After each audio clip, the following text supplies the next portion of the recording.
On April 25, 2015, when the 7.8 magnitude quake shook Nepal, RASHMILA AWAL's house, which stood here in the historical city of Bhaktapur, was reduced to rubble.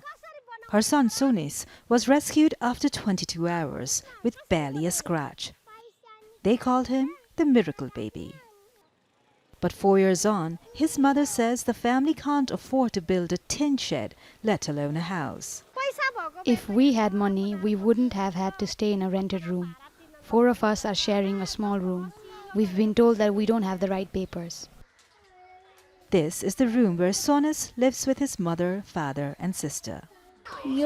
This was when he was rescued. His eyes are full of dust. More than 7,000 private homes and 115 heritage sites were damaged in Bhaktapur. Reconstruction has been slow and money an issue. The first amount of $500 is not even enough to remove the debris, let alone dig the foundation. Only 1,300 people have received the full $3,000. Bhaktapur is hundreds of years old and a UNESCO World Heritage Site. But who owns what here is often unclear. Many house owners have never had documents proving their ownership. Some have been lost and some land disputed.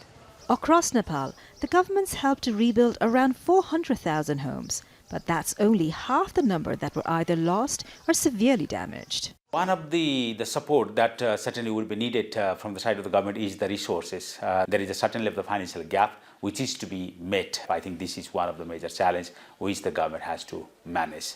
More than $4 billion was pledged by countries around the world to rebuild Nepal. But for those like Sonis's family, it will require another miracle to rebuild a home they lost 4 years ago. Subina, Shrestha, Aljazeera, Bhaktapur.